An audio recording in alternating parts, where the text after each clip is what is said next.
rumus ala bisa karena biasa itu penting. Jadi begitu dia imitating, baru dia mulai improving. China sekarang menjadi innovating country. Karena sudah biasa. Nah, dia udah di depan. Itulah strategi hacking. Strategi hacking itu adalah imitating sebenarnya. Ini yang gue mau denger. Iya kan? Itu. Imitating, begitu kita ala bisa karena biasa, kita menjadi innovating. Inilah Endgame. Hai teman-teman, hari ini kita kedatangan Wowi Mardigu, teman dekat saya. Bro, thank you bisa datang. Akhirnya datang lagi. Gue dengar lu sempat kena kemarin. It's very interesting thing. Cerita gitu. Ya, jadi gini. Jadi mungkin ada banyak yang harus pelajaran tentang COVID gitu ya. Yang dulu kan gue mempromosikan COVID sebagai political tool gitu ya. Yang sengaja diluncurkan sekitar November 2019 dan masa tugasnya hanya sampai November selesai pemilihan raya di Amerika.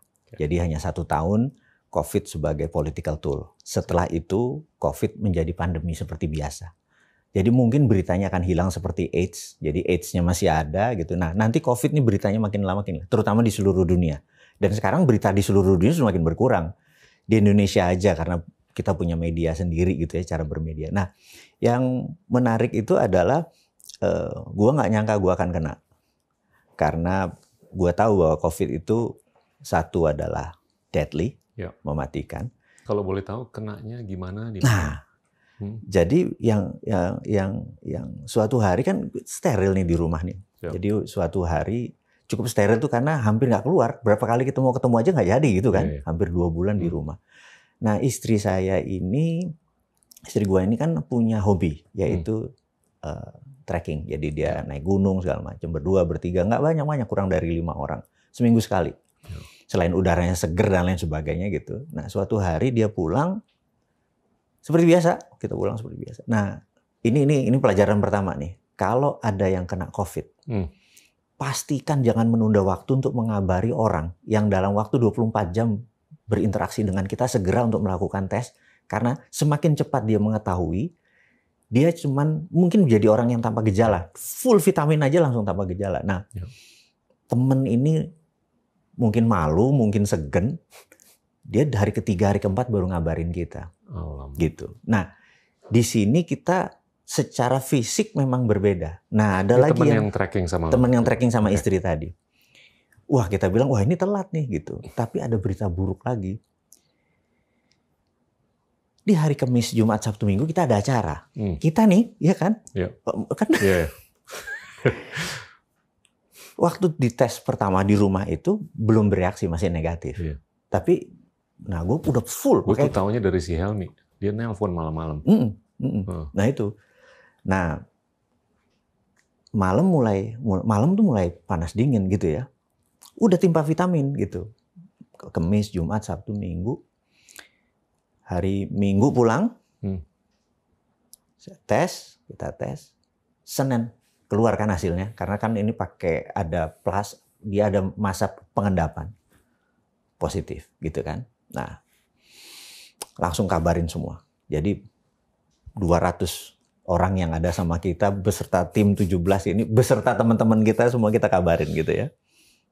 Tapi yang menariknya adalah tidak ada satupun, jadi 3 hari dites, 7 hari dites tidak ada satupun, alhamdulillah dari satu sisi gitu ya. Dan tapi ada yang menarik nih. Kok gue lemes ya gitu. Maksudnya apa nih gitu. Terus yang kedua adalah mati rasa. Jadi makan apa aja tuh gak ada rasanya gitu. Itu simptom yang normal. Iya, terus berarti kan kita bergejala kan. Datang ke IGD, dokternya ngelihat kita lemes gini, Pak boleh nggak saya tes? Kan kita pakai tes yang di tangan tuh kan oximeter kan 94, 95 itu udah titik bahaya. Saya ada curiga Pak, boleh nggak saya ambil tes Bapak yang oksigen ke dalam. Caranya gimana? Kami harus ngambil dari vena yang dari sini, Pak. Agak sakit ya, Pak. Oke. Saya demi sehat dan demi tahu pastinya kan, jarum masuk diurek-urek. Ya Allah, sakitnya. Ngilu itu rasanya, itu speechless saya. Tarik kemudian sejam keluar, Pak, 80%, Pak. Ouch. Oh, jadi nggak nyambung dengan oximeter loh? nggak nyambung karena itu cuma hitung luarnya, ini dalamnya. Pak, ini yang bisa mati pelan-pelan nih yang kayak gini nih Pak, tek toto hilang ini. Karena kan nggak ada apa-apa gitu ya, kita biasa-biasa aja gitu. Jadi Bapak perlu oksigen, nah, udah dikasih speed berapa, dikasih mulai enakan gitu ya. Nah, dokter langsung bilang, plasma ya. Saya bilang, apa tuh plasma? Jadi kalau lihat dari kondisi Bapak sekarang ini, kita sederhanakan aja mengartikan plasma tersebut adalah orang yang sudah sembuh dari COVID, plasma darahnya diambil intinya untuk minteri darah Bapak. Karena waktu ini ada virus masuk, dia masih meraba-raba, ini masih ABC, ini gimana sih gitu ya. Nah, tapi ini nggak gampang Pak. Ini jodoh-jodohan, karena nggak mungkin bisa cepat dapat. Saya bilang, oke lah, saya bilang saya terima itu. Ada lagi yang kedua syaratnya. Kalau nanti Bapak sembuh dari plasma, tolong plasma Bapak disumbangkan karena 6 bulan pertama setelah Bapak selesai COVID itu antibodinya tertinggi dan itu orang butuh. Saya bilang, oh gitu ya. Saya bilang saya janji saya nggak mau berhutang pada nature, pada kehidupan, pada semesta. Dia giving, ya saya harus give back gitu ya. Sorry, plasma lu direkayasa sama dia? Iya. Oke. Nah, to make story short, di hari ketiga kita ada berita. Ketiga itu kan kita bisa pakai coffee pakai segala macam lah. Itu hampir nggak ada growth apa-apa karena kan kita pakai CT thorax, paru-paru kanan udah putih. Itu udah kategorinya ada moderate severe gitu ya. Hari ketiga dapat, hari keempat dipasang. Beda kalau infus biasa itu kan ada meteran ininya ya. Ini karena darah langsung, ininya ganti yang besar. Itu azan rasanya. Allahu Akbar dan lain sebagainya. Dan karena hanya 4 jam, jadi harus cepat masuknya gini. Infus, ini kan kita ngingetin. Kalau dicepetin itu kan sakit. Iya, dingin, sakit. Apalagi kalau dihajar. Suster kalau mau iseng tuh digituin aja. Iya, ya itu rasanya saya bilang azan kan. Teriak-teriak Allahu Akbar. Nah, pas lagi dipasang itu, besoknya saya diambil PCR lagi. Itu langsung lompat loh. Sebenarnya kalau di standar kedokteran boleh keluar. Langsung negatif loh. Udah deket, jadi kalau negatif katakanlah 40, udah 39. Wow. Jadi langsung dari 22 tuh langsung bek itu lompat gitu ya. Jadi kalau istilahnya kalau dokter sempat ke 22. 22. Wow. Itu rendah tuh. Rendah sekali gitu. Banyak yang harus dibawa ke ventilator loh. Yes. Kalau udah 20-an. Makanya ini begitu 22 langsung 39. Nah, dikasih dua bungkus lagi itu langsung yang lain 14 hari, kita hari ke-7 udah keluar gitu ya. Cepat sekali gitu. Nah, ya sekarang kita udah payback nih ya. Yeah. Jadi lagi bagus-bagusnya. Jadi setiap 2 minggu kita nyumbang plasma. Nah, dokter ini waktu ngasih dia bilang terima kasih Pak, Bapak sudah berkontribusi. Tapi yang dokter yang pertama itu ngingetinnya gini. Sebenarnya COVID ini kalau di fight pakai plasma itu cuma satu orang tuh cuma dua bungkus lah kira-kira ya. Yeah. Kalau ada 400.000 orang yang sudah sembuh, ada 500.000 terpapar, 50.000 nyumbangin plasma, selesai COVID di Indonesia. Wow. Masalahnya yang punya bisnis vaksin teriak, Pak. Iya. Rugi bandar nih gue. Ini darah yang diambil dari lu nih banyak nggak sih? Untuk 250 cc lah kira-kira. Nggak banyak. Makanya 2 minggu sekali kita lagi tinggi-tingginya lagi share. Dan itu yang di-infuse balik ke badan lu? Ya. Setelah direkayasa? Jadi plasma orang. Oke. Jadi plasma orang yang sudah sembuh dari COVID. Nah sekarang kita mendonasikan plasma kita untuk orang lain. Jadi nomor 1 adalah gue nggak tahu siapa yang ngasih plasmanya ke gue ini. Gue bilang thank you. Gitu. Ya. Nah ternyata orang Indonesia tuh nggak suka giving. Yang sembuh tuh nggak mau ngasih plasmanya. Jadi sekarang RSPAD kekurangan plasma, PMI kekurangan plasma.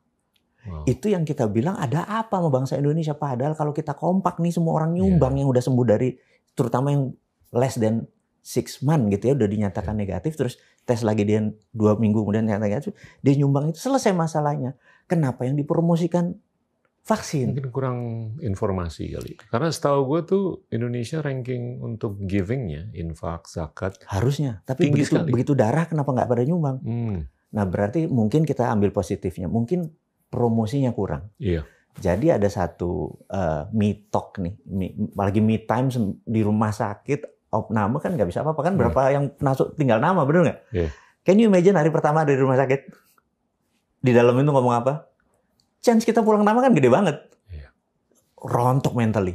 Tapi abis itu udahlah, kita ya sudah gitu. Nah, ada salah satu yang gue pikir lagi di rumah sakit tuh, wah ini ada brother Gita di situ, ada brother Sandi, ada Helmi, ada semua. Gue mikir lama. Kita gitu. Sandi juga kena tuh kemarin. Ya, dia sih tanpa gejala mudah-mudahan ya. Jadi ini, nah gue mikir kenapa gue deep sekali gitu, yang lain enggak, gitu kan? Gue mikir mungkin kekuatan 5 juta follower dengan 1 juta viewer ini ada maksud. Iya. Bagus. Karena itu abis selesai itu, thanks to para nakes. Tenaga kesehatan, thanks to plasma, kita promosiin. Wah, surprisingly, itu ngeri sekali responnya, sehingga kita dapat banyak dapat respon, dan beberapa orang jadi keselamatkan. Yang sekarang ini problem adalah golongan darah AB kalau kena, karena langka. Gitu. Jadi ini sekarang masih, dan di RSPAD banyak yang menyumbang kesadarannya tumbuh gitu ya. Tapi tetap aja kita masih butuh banyak. Nah kalau ini ada, vaksin sebenarnya nggak diperlukan. Wow. Gitu ya. Ini, nah tapi pas seminggu setelah itu kan kita dari recovery udah berapa dalam nih, dicek dan sebagainya. Ketemu sama dokter itu, saya tanya, dok, ajarin saya tentang plasma ini, saya udah terima kasih dulu, udah nyebar dulu gitu. Dia bilang nanti, saya nggak bisa sebut rumah sakitnya, saya juga nggak bisa sebut dokternya. Rumah sakit ini yang membuktikan 100% yang kasih plasma itu sembuh. Ini akan membuat jurnal medik. Kalau lu nyumbang, plasma lu tuh bisa dipakai untuk berapa orang? Satu orang. Jadi kalau anggaplah nggak dapat vaksin nih, untuk 270 juta, dapetin 270 juta plasma, gimana tuh caranya? Yang kena ini, kalau kayak gue nyumbang bisa 10, yang kena ada 400 ribu 10 ya cepet juga. Dan ini kan yang buat gini. Nah, plasma diterangkan lagi nih sama saya bilang, terangin plasma. Jadi kita akan membagi 3 stage. Jadi yang ringan tuh mungkin sekitar 40% sampai 50% yang terpapar. Terus yang medium dan severe itu mungkin sekitar 30%. Kemudian yang akut. Nah, yang plasma ini cocok yang tengah ini. Bukan untuk yang ini, karena yang ini masih akut nggak bisa. Yang akut beda lagi. Hampir tidak bereaksi gitu yang akut. Nah, yang akut ini karena ada penyakit ikutannya dia kan. Nah, itu yang misalnya darah tingginya dia sampai tinggi jantungnya dia. Itu penanganannya beda gitu. Karena ini kan fight untuk COVID-nya kan. Gitu. Nah, jadi di sini kita bisa plasma itu organik. Yang ini anorganik semua. Gitu. Nah, jadi orang prefer plasma saat ini. Karena organik. Menarik. Gitu. Nah, jadi ke depan mungkin ada yang bilang, karena itu si Deddy Corbuzier bilang, lu COVID atau di COVID kan? Supaya lu jadi duta plasma katanya gitu. Gue nggak akan nanya. Gak ada hubungannya. Kena aja, saya bilang kayak gitu.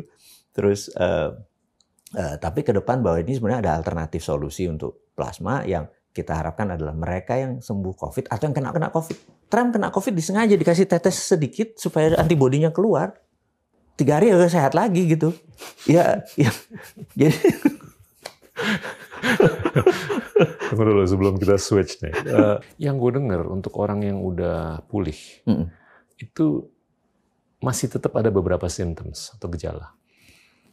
Termasuk anxiety. Ya kan? Setuju. Lu ngalamin nggak?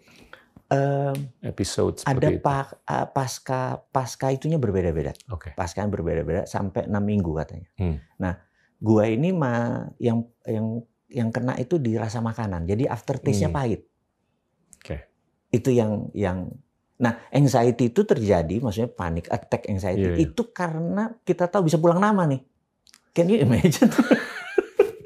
Di rumah sakit bisa pulang nama gitu. Berbeda dengan yang isolasi, mandiri. Kan gue merasakan, gue sebagai orang yang lama di dunia psikologi. Anxious karena waduh gue nggak bisa show lagi nih. No. Bisa pulang nama kita. Sementara kalau lagi kayak gitu ya, you know, this is human.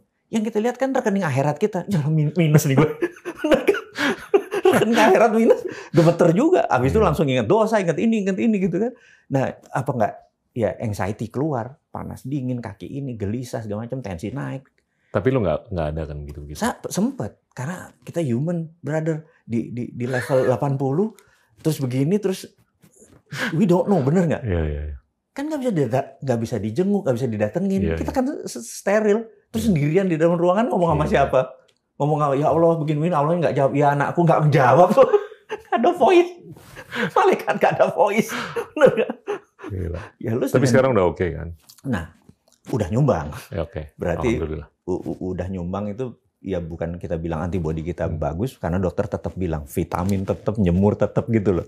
Nah, gara-gara makan tadi tasteless, kemudian after taste-nya habis udah sembuh juga after makan agak pahit gitu.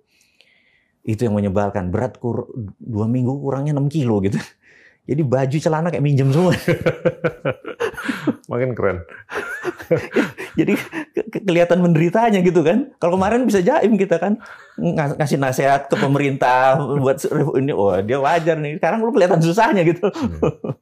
Oke. Ya, itu. I'm glad. Nah, jadi yang kita ke depan nih yang kita harap adalah sebagai saudara sebangsa dan setanah air, bagi mereka yang kurang dari 6 bulan, Anda dan piara peak performance tersebut sumbangkan ke PMI dan RSPAD. Karena 50.000 orang melakukan tindakan ini, selesai itu COVID. Karena kan semuanya tidak memerlukan plasma. Yang tadi yang medium to severe. Yang non-akut lah. Iya, non-akut. Ya, yang isolasi mandiri di rumah makan vitamin, itu selesai. Dan itu sekitar 40%. Ini 30% ini yang di rumah sakit. Nah, rumah sakit itu bukan ingin berlama-lama pasien itu. Kalau perlu kan rata-rata 14 hari. Betul. Kalau perlu cuma 9 hari, 7 hari keluar supaya mereka masuk. Karena sekarang lagi tinggi-tingginya. Karena susah dapat kamar. Karena kita tahu sendiri pilkada kemarin juga bablas, terus kemudian ada kelompok-kelompok yang juga bablas, terus pejabat KPU yang bablas karena kalau nakes mereka sampai 3 lapis dan ngerti cara itunya kan, cara safety-nya. Nah ini kan sekarang orang dalam pantauan ini banyaknya bukan main dan kemungkinan sekian persennya ya rumah sakit nggak cukup. Itu yang kita mencoba menyetop karena saat ini kasihan negara, kasihan masyarakat. Tapi di antara itu semua masih ada yang bertanya, emang ada sih COVID? Ya Allah, saya bilang gitu. Lu mau pindah tempat sama gue, silakan. Rasanya anxiety itu nggak enak gitu loh. Tapi gue seneng lihat lo udah. Thank you. Udah oke, udah bisa ketawa, udah bisa ini lagi. Dan gue tetap masih khawatir sih mengenai testing dan vaksin. Tapi dengan solusi lewat plasma ini luar biasa. Dan testing kan masih sekitar 2,5% dari jumlah penduduk. Masih kecil sekali. Vaksin juga paling 30-40 juta untuk 2021. Kurang kali ya? Kurang, bro. Kurang. Speed-nya ya sebenarnya kurang. Jumlah ketemu speed ya? Ya, pasok juga. Ini supply limit. Jadinya ya yang ngantri kan banyak, ada 200 negara. Iya. Dan Tiongkok, Amerika aja udah mesen 1,4 miliar vaksin untuk ini kita assume vaksin ini 99.9%-nya sukses gitu ya. Jangan cuma 80% rate suksesnya gitu ya. Betul. Gitu. Betul. Emang belum tentu mematikan, tapi tidak berfungsi gitu loh maksudnya. Betul. Benar kan? Betul. Bukan berarti 100 orang dipakai karena fungsinya cuma 80%, 20%, enggak. Cuma nggak function aja gitu kan. Betul. Gitu. Betul. Nah, jadi sebenarnya ada solusi sebenarnya yang kita merasa kenapa tidak dipakai oleh pemerintah. Jadi ini dipakai di Belanda, ini dipakai di Finland gitu ya. Jadi untuk gampangnya adalah begini, negara yang pemimpinnya wanita sukses menangani COVID. Jadi mau New Zealand, Finland, Taiwan itu ya. Ternyata mereka bukan fokus pada penyembuhannya, tapi pranya. Jadi vitamin yang dia dorong, itu yang dia sebar. Preventionnya. Dan itu jauh lebih murah. Kenapa? Karena ini kan kita udah bilang bahwa ini adalah political tool. Ini adalah by design. Oke deh, kita geser dikit. Mengenai, lu kan ngomong Trump berapa kali ini. Mengenai politik Amerika lah. Nah, ke depan sebenarnya kenapa apa-apa kita melihat Amerika? Karena kita tahu dia masih menggunakan military approach. Jadi kalau dulu zaman penjajahan itu ada VOC, swasta. Tapi di belakangnya militernya Belanda. Jadi di Banda yang menghasilkan nutmeg atau biji pala yang waktu itu lebih mahal dari gold, ada 15 juta penduduk Banda. 15.000 penduduk Banda. Sama Jan Pieter Sungkun 14.000-nya dieksekusi.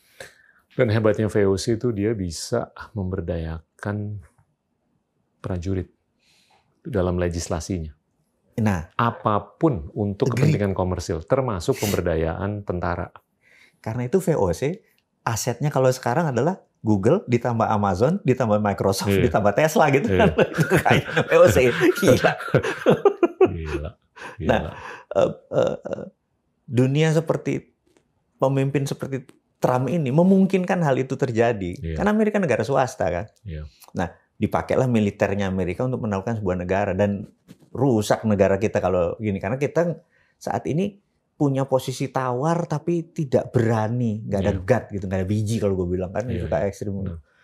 Mana nih kita malah bayangin kita punya sumber daya alam, mungkin sedikit lompat sedikit karena jadi kita punya sumber daya alam.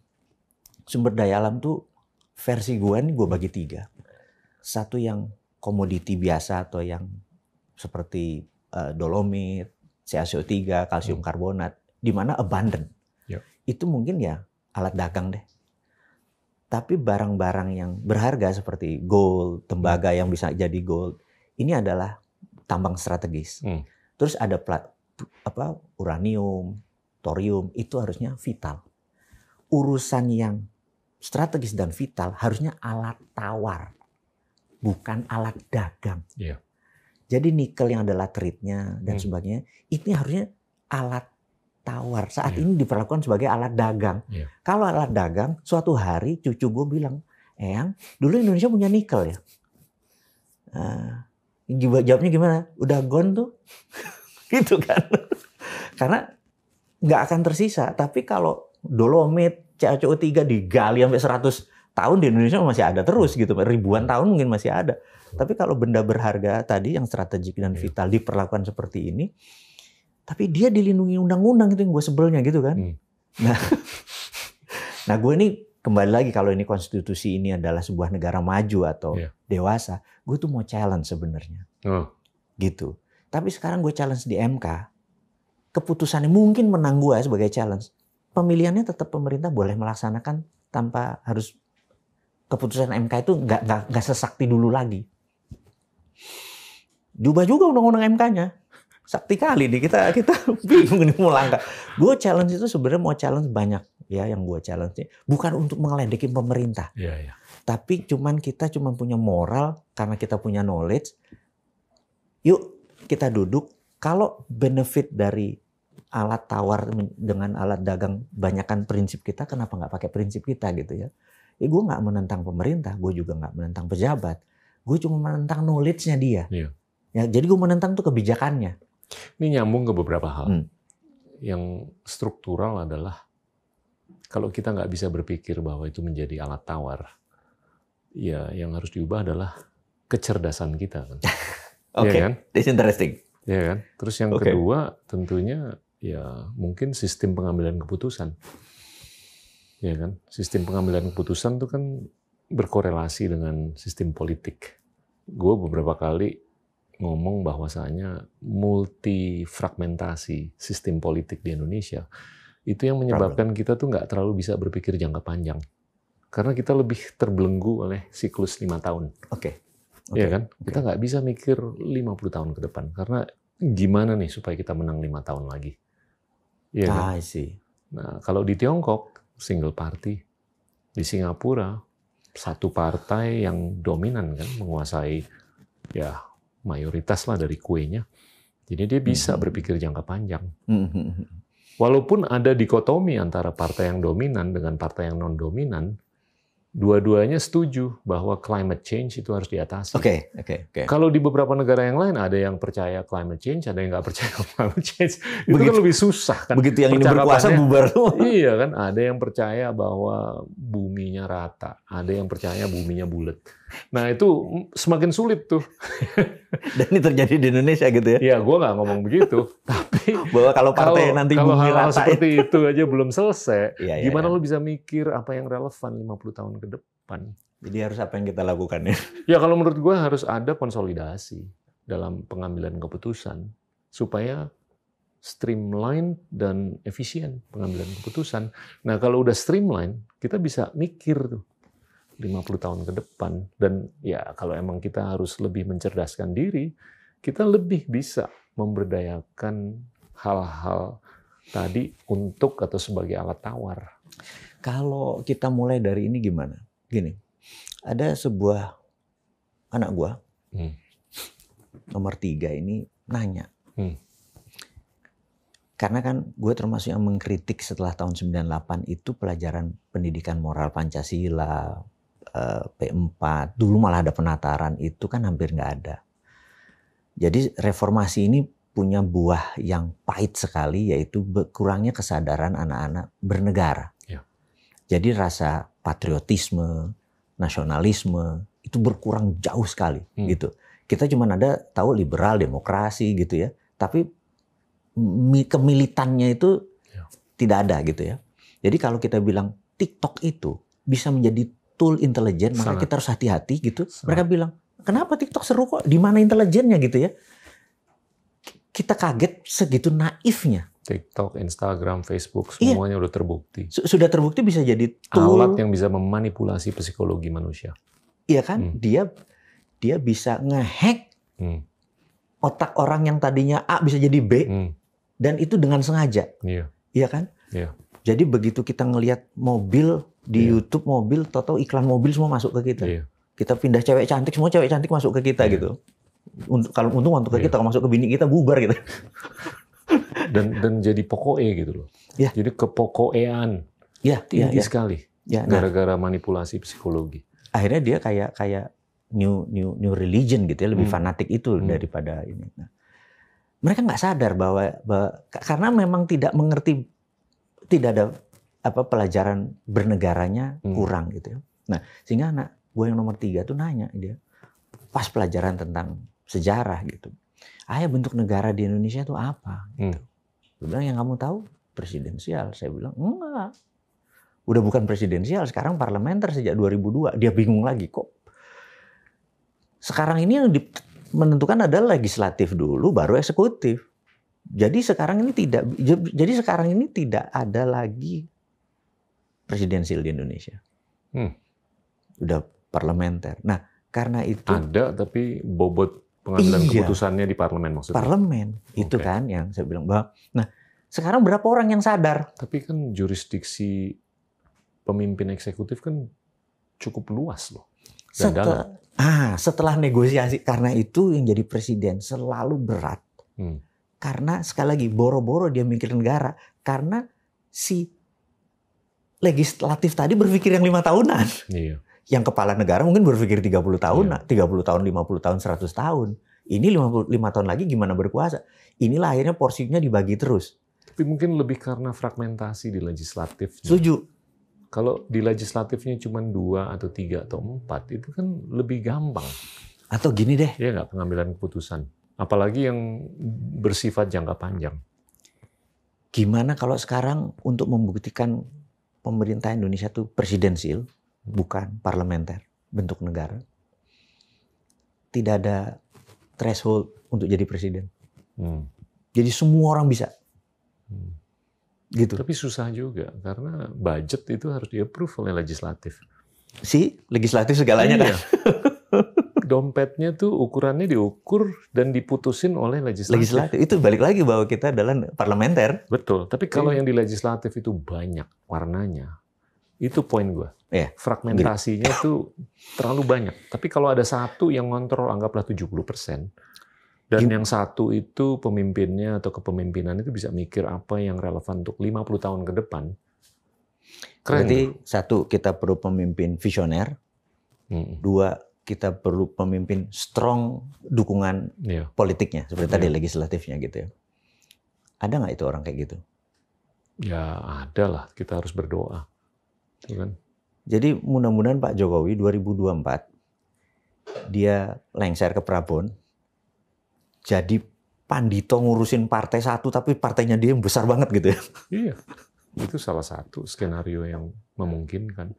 Tapi gue kalau ngelihat Singapura, Tiongkok gitu, mereka lebih gampang berpikir mengenai perubahan iklim. Iya sih. Kalau lebih gampang politbironya menyatakan itu ya sudah. Dan di atasnya sama orang-orang sekitarnya itu kalau berdiskusi, oke, gimana nih supaya planet kita nih bisa survive? Iya kan? Bukan gimana kita bisa survive di pilkada ke depan. Ini mungkin gue bisa tambahin. Saat ini, jadi ada 2 negara yang gue merasa gue watch carefully and detail gitu ya. Satu Amerika, satu Tiongkok. Jadi waktu 2017 Tiongkok ada 7 hari Partai Komunis Cina rapat, gue dapat invitation. Nanti gue proof nih lo undangan gue di sana gitu. Jadi gue di sana sebagai observer, correspondence. Keputusannya menarik kan, semua orang tahu bahwa satu Xi Jinping presiden seumur hidup di situ. Dan di hari itu gue baru realize bahwa BRI, Belt Road Initiative, yang tadinya sekedar inisiatif, ya, menjadi ideologi. Negara itu merubah ideologi komunis menjadi BRI tanpa tumpah darah. Jadi komunis hanya tool. Jadi bukan landasan lagi. Jadi bukan ideologi. Ideologi dia adalah Belt Road Initiative tadi. Dan itu yang Xi Jinping bawa 2013. Ya benar. Satu ya, Xi Jinping presiden seumur hidup absolutely powerful, benar nggak? Kedua, merubah ideologi negara dari komunisme menjadi BRI, Belt Road Initiative. Komunis hanya tool. Itu pala gue pecah langsung tuh 2017. Kalau mereka sih udah belak-belakan, sosialisme dengan Chinese characteristics. Betul, kan? Betul. Nah itu kan jelas colornya. Terus now at the moment ini ada sisi bulan yang tidak pernah kena matahari. Mereka punya grand plan, mau nambang di sana. Saya bilang ini sakit nih orang bernegaranya, benar nggak? Karena mereka udah bisa berpikir untuk 50-100 tahun ke depan. Gitu. Nah, susah loh di Indonesia untuk berpikir 50-100 tahun ke depan. Ini. Balik ke siklus politik 5 tahun. Iya. Dan ini kan ada belasan partai. Dan A, B, C, D, dan seterusnya itu kepentingannya beda. Nah, ini kan di sini meledak-meledak dong sebagai patriotik nasionalisme sisi pribadi gue gitu ya. Terus gue lihat Amerika, Trump ini mendesain 12 tahun. Jadi dia kalau menjabat lagi 4 tahun, kayaknya Ivanka akan dia jadiin. Ini kita ini kan trade analysis dan selalu harus karena dia kalau 12 tahun tidak berkuasa, maka patriotismenya ini terus globalis yang kesini ini nggak kelar nih gitu. Karena itu dia masih fight ini, tapi pakai konstitusi nih kelebihannya Trump ya. Nah, Demokrat punya grand plan juga terhadap Amerika itu juga. Gitu. Ini mereka punya grand plan gitu. Nah, Rusia kita tahu 24 tahun sudah Putin menjadi presiden. Dan dia mendesain dirinya sampai 2036. Ini udah presiden seumur hidup sebenarnya. Terus akhirnya gue pikir gue harus nerbitin buku ketiga. Jadi buku 1, 2, gue nerbitin 2 buku geopolitik untuk milenial. Dedicate untuk milenial. Yang satu adalah jangan pernah berkata saya tidak pernah memperingati Anda. Isinya cuma peringatan, kejadiannya 90%. Bahwa Amerika akan begini, Cina akan begini, India akan begini gitu ya. Terus yang kedua, buku ini adalah udah terbit lagi. Yang gue mau cerita yang ketiga ini akan terbit tapi bener-bener brand new. Judulnya adalah Redraw Map. Jadi gue merasa pada Majapahit, Gajah Mada itu dia draw map. Ini loh yang namanya Nusantara. Indonesia ini nggak pernah draw map. Ini loh yang namanya Indonesia. Ini uang masuk, ini uang keluar, ini begini. Bahkan mapnya gua, ASEAN itu bukan 10 negara lagi. ASEAN itu 24 negara tambah 14 negara kepulauan sehingga kita the biggest archipelago sampai Guam. 14 South negara Selatan Pasifik itu. Jadi kita harusnya untuk klaim menjadi negara, yang gue takut adalah kalau kanal kerajadi, maka ASEAN dibelah 2. ASEAN kontinental 5 negara, ASEAN archipelago. Benar nggak? Ya kan? Ujungnya Thailand, Malaysia, Indonesia, Brunei segala macam kan jadi archipelago. Kita gabung aja sampai Guam sekalian. Karena kita bisa kontrol fish. Gitu loh. Ini ada teritori baru nih. Dunia maritim yang asli nih. Nah, saat ini hukum di Indonesia tuh pakai kontinental. Karena apa? Eropa pakai kontinental, China kontinental, Amerika kontinental. Kita harus pakai pendekatan oseanik. Kita pakai pendekatan oseanik gitu. Ini yang akan berubah. Nah, gue pernah ingat ada salah satu sahabat gue, Nobel laureate, 7 hari di Indonesia. Gue nggak bisa sebut nama karena please don't tell. Duduk dia di hotel di Cikini itu, mungkin kamarnya 5 kali untuk dia sendiri. Hanya karena dia pengen private, terus hari ke-7 dia cerita. Amerika itu, distribusi cost Amerika untuk produk tuh 11-13%. Tapi itu FDR dulu harus printing money. Green Deal kan waktu itu tahun 30-an sekali. Itu membangun dari timur ke barat, utara, selatan road gitu ya. So does China. China membangun kan sisi timurnya dia karena tengahnya dia nggak ada apa-apa. Itu membangun infrastruktur semua kan dia membangun cuma sisi timur kan. Nah, ada yang hebat. Di Indonesia tuh cost distributionnya 20-22%. Padahal lo nggak buat tol. Lo harusnya cuma ngasih kapal dong distribusi. Harusnya cost lo di bawah 10% katanya. Lo adalah negara yang paling tidak efisien. Karena nggak ngerti memanfaatkan oceanic dan maritim kekuatan tadi itu gitu ya. Karena kita terlalu kontinental. Kita seperti itu. Jadi gue note itu gitu. Tapi jangan disebar dulu, gue kan buat bukunya. Ini Nobel laureate ini. Bahkan kalau lo ngomong sama ahli militer, itu pemikirannya adalah siapa yang menguasai air, dialah yang menguasai dunia. Nah, itu buku yang baru gue baca, ASEAN Water. Very interesting. Betapa China itu, jadi kan kita gini, kan gue bilang bahwa kalau di 2045, 100 tahun Indonesia, di mana which is masih 25 tahun lagi dari sekarang. Kalau kita set now, bukan 2024 nih, now, maka kita menjadi number 1 country. Bukan number 2, bukan number 3 atau sekedar negara besar doang, a big country, bukan negara mendominan. 25 tahun itu cukup. Karena kita punya alat tawar, punya alat bargain, punya alat penggentar, kita punya thorium, kita punya uranium, kita punya alat penggentar. Gimana caranya kita... Tapi lu menyebut what-nya kan? What then, what now? Yes. How-nya? Ini yang gue mau coba kupas nih. Karena ya mau nggak mau gue harus nyodok lu mengenai gimana kita bisa nge-hack diri kita sendiri. How-nya tuh penting loh, bro. Oke, setuju gue. Siapa yang bisa bercakap satu sama lain supaya kristalisasi value proposition-nya nih jelas. Terus siapa yang harus bercakap dengan komunitas internasional agar value proposition ini laku? Ini barang harus laku kan? Tapi ya what-nya tahun 2000 berapa gue juga udah tahu. What-nya sekarang kita udah tahu lah barang yang kita kuasai apa. Tapi gimana kita bisa mengemas? Ini perlu kecerdasan. How-nya, ini interesting. How-nya. Sebenarnya how ini kan kalau kita buka, ini barang dagangan ya.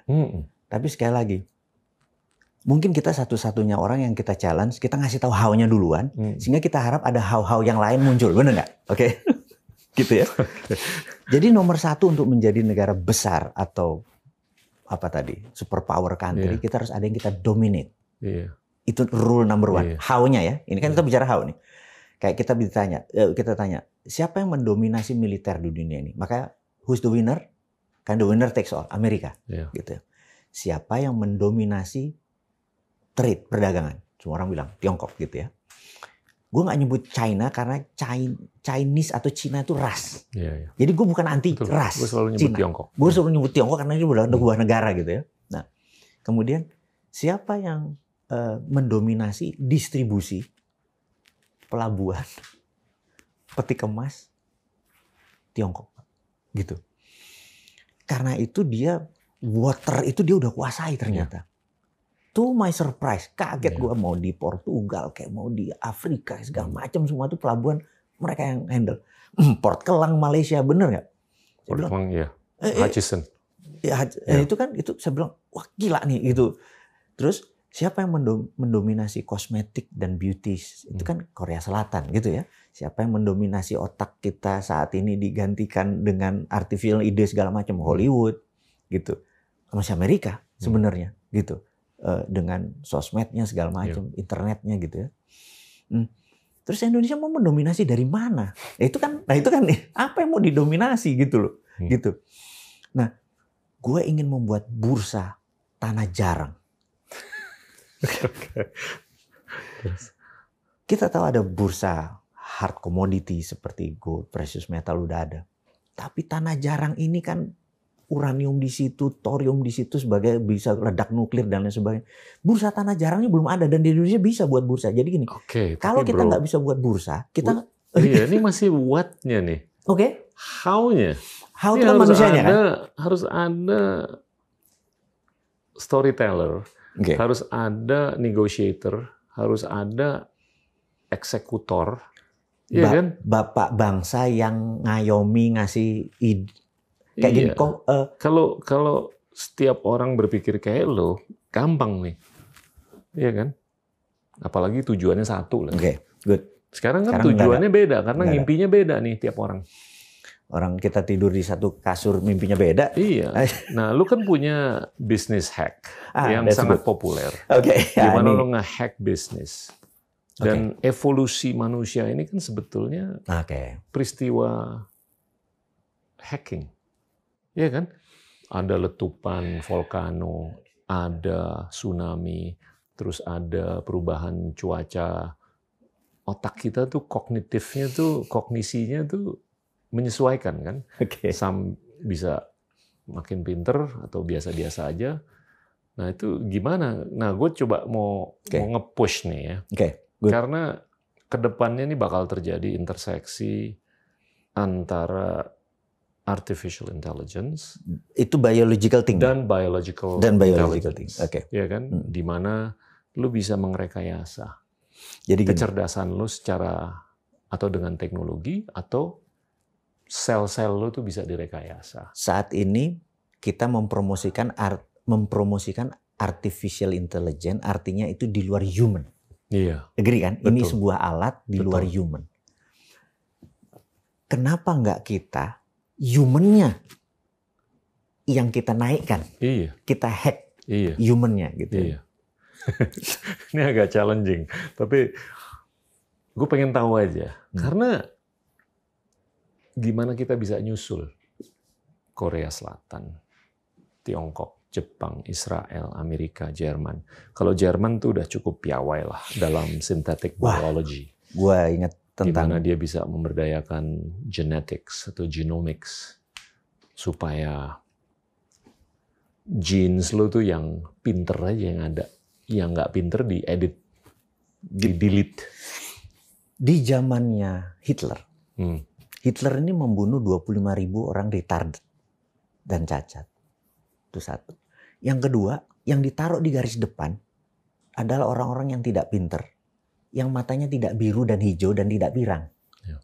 Sehingga yang tersisa sekarang, secara fisik, udah the best semua. Ada yang ngekritik Hitler, bajingan, tetapi ternyata 70 tahun kemudian, ininya udah terbaik. Nah, tapi sekarang keisi lagi orang-orang Turki. Orang-orang Turki pada masuk ke Jerman.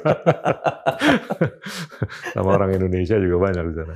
Nah, sekarang mereka lagi membangun sebuah teknologi bahwa tadi bukan artificial intelligence tapi synthetic biology. Biologi sintesis. Sintesis biologi yang masuk ke sana. Sebenarnya itu masih early adapter. Iya. Masih too early. Tapi gue melihat begini, kayak lagi. Untuk teknologi itu maju satu level, maju satu level. So does human ya. Kita bicara teknologi dulu. Teknologi dulu nanti bawa ke manusia. Ini what I know. Jadi gue mau menceritakan sedikit my family hobi kali ya, hobi ya. Jadi kita dari dulu, dari kecil, mungkin karena mbah kita, kakek kita ini punya kebiasaan sebagai pandai besi. Pembuat keris, segala macam, cangkul, segala macam. Jadi itu running in the family. Jadi kita menyatakan bermain dengan api itu kita biasa. Bermain api. Ini fisik benar-benar main api itu misalnya tahu gelas bakarat yang pakai ditiup. Itu dari dulu kita udah main begitu. Jadi memang itu di rumah tuh api itu biasa. Anak gue yang 9 tahun can play fire gitu ya. Udah tahu ini biru dan lain sebagainya. Nah, kita itu biasa mengolah benda-benda menjadi gimana caranya kita ini, dapat ini gitu ya. Yeah. Sehingga kita kenal, ada namanya osmium. Osmium itu bendanya seperti besi, tapi lebih berat karena berat jenisnya besar dan dia oily. Osmium itu, OS itunya. Sehingga di Ceko dibuat untuk laras senjata. Karena laras senjata kalau pakai ferro atau pakai steel lah, ditembak berapa kali ya melengkung. Okay. Jadi kalau merek-merek Glock yang tahan air segala macam, itunya osmium karena dia oily. Lurus dan 100 tembakan juga nggak melengkung-melengkung gitu kan. Karena itu mahal gitu, benda ini mahal. Jadi kalau Indonesia juara sniper, jagonya tembakan, rule-nya adalah nggak ditembak sering-sering. Jadi habis nembak ini taruh lagi supaya dingin ini. Supaya nggak melengkung gitu ya. Jadi, kita pernah terpikir mengenai osmium ini yang kita bilang, jadi dia kayak kelereng tapi oily. Apa yang terjadi kalau Indonesia memproduksi osmium tadi yang 99.9 ya, terus ini jadi propeller. Jangan-jangan kan semua benda yang berfriksi harus kasih oli kan. Kalau olinya cuma sedikit terus benda itu gitu, jangan-jangan pesawat jadi lebih cepat lagi. Yang tadi terbang cuma 900 km per jam bisa 1.800 gitu. Berarti teknologi ini bisa membuat dunia kan pesawatnya lebih cepat. Nah, pesawatnya lebih cepat. Ini lempengannya nggak pakai silikon nih. Berarti, untuk maju, misalnya untuk kita tinggal di Mars sekarang berapa? Perlu 3 bulan kan perjalanan dari ini. Nggak tahan kita 3 bulan main catur tiap hari, kepala kita pening, bener nggak? Gimana caranya ke sana cuma 8 jam? Itu berarti yang dirubah adalah mineralnya. Nah, tadi ada osmium, palladium, tantalum, europium, germanium, dan lain sebagainya. Benda itu kalau kita lihat karakternya, you will amazed sama benda-benda yang Allah ciptaan itu gitu ya.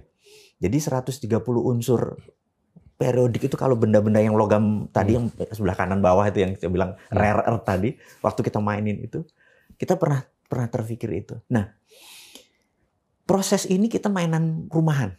Jadi saat ini kita ada sebuah benda yang saat ini kita ekspor udah hampir 30 tahun tapi skala rumah cuma 20 kilo sebulan. Gue nggak bisa sebut namanya sekali lagi ya karena bukan konsum publik. Kita udah kontrak dengan perusahaan kimia terbesar di suatu negara lah. Kita sebutin aja Inggris gitu ya. Nah, suatu hari kita dapat undangan dari TCC, Tianjin China Chemical. TCC di kota Tianjin. Jadi kita tahu bahwa Cina itu punya 7 BUMN. Nah, sebenarnya BUMP, Badan Usaha Milik Pemerintah sebenarnya. Karena kan milik Partai Komunis Cina, bukan milik ini ya. Ini harus disadari bahwa BUMN di Cina itu milik Partai Komunis Cina gitu. Sehingga 7 politbiro itu kan komisaris di sini. This is my true story 2 years ago. Suatu hari gue diundang sama TCC. Dia nanya, alat ini gue dapat dari perusahaan ini, gue bisa beli nggak? Gitu ya. Gue bilang sama kakak gue, Kak Mas, gini. Udahlah, berangkat aja katanya. Gue di first class. Mendarat sana, red carpet, masuk tinggal di sebuah tempat gitu. Hampir 7 hari di sana. Yang surprise adalah mereka semua S2 overseas. Jadi bahasa Inggrisnya kayak air. Yang ngagetin gitu. Bahkan kepala labnya mereka yang umurnya 70 itu mereka 15 tahun di Perancis, 15 tahun di Amerika segala macam, bahasa Inggrisnya kayak air. Jadi saya bilang, waduh ini mah udah ya kita nggak ada masalah dengan komunikasi gitu. Dia nanya, boleh nggak kamu beli ini? Dia bilang kami nggak akan kasih. OS ini? Bukan, kita nggak sebut namanya ini benda ini gitu. Saya bilang Anda mau buat apa? Gitu. Kami mau buat power bank untuk rumah. Jadi misalnya siang itu pakai matahari, kemudian di save di sebuah power bank. Ini buat pakai. Nah, hukumnya baterai adalah energi yang diterima sama dengan energi keluar sama. Jadi kalau di sini 6 jam di charge 2000 watt ya, nah dipakainya 2000 watt lagi. Nah, dia perlu benda ini karena dia mau ada proses fusi. Jadi ini waktu di 2000 watt yang diambil, dia pakai proses fusi supaya bisa 5 kali.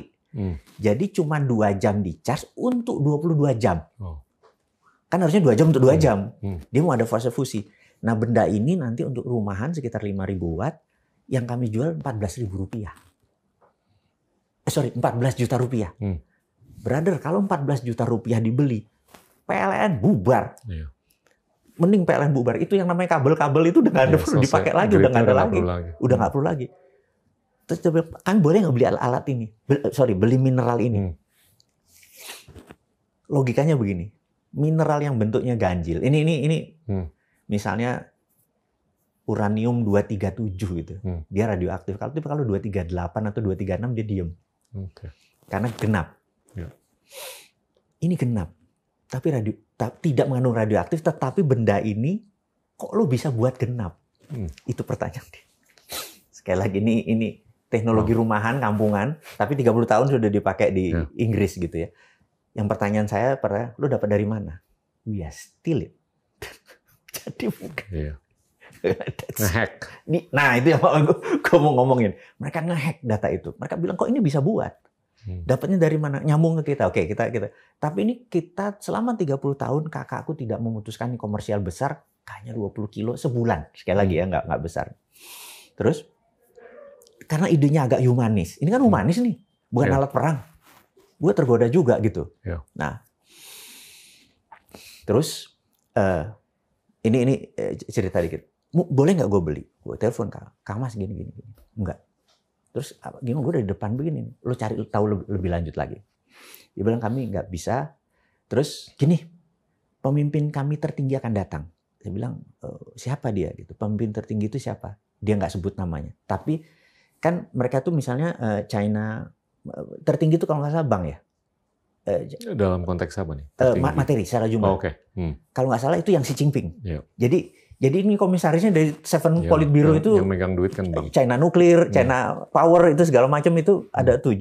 Nah China Chemical ini China Power di bawah China Chemical karena dia punya 1.700 perusahaan termasuk Kevlar tahan peluru segala macam itu untuk anak usahanya dia. Ini saya ketemu sama di atasnya itu.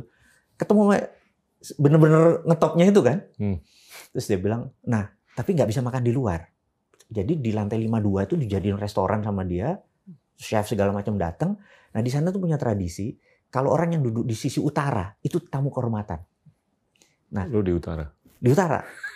Tapi di sisi kirinya, itu adalah gupolonya ini. Sisi kirinya. Jadi gini, orang kalau waiters tuh tahu, oh ini tamu kehormatan, ini tuan rumah yang tertinggi, gitu kan. Gitu. Jadi bukan posisi gue bilang, siapa di samping gue ini? Karena seluruh CEO cuma di sini. Ini kosong gitu. Nggak lama jam 4, jadi dia tidak jam dinner, jadi nggak boleh keluar karena takut difoto dan lain sebagainya. Datang, ada tulisan di sini, CCCP-nya itu kan. Woi, ini dia nih, salah satu 7 Politburo. Datang di samping saya, Inggrisnya KR. Dia langsung bilang, very strict. Dia bilang, kamu punya alat ini, kami naksir. Bisa nggak kami beli? Nggak bisa.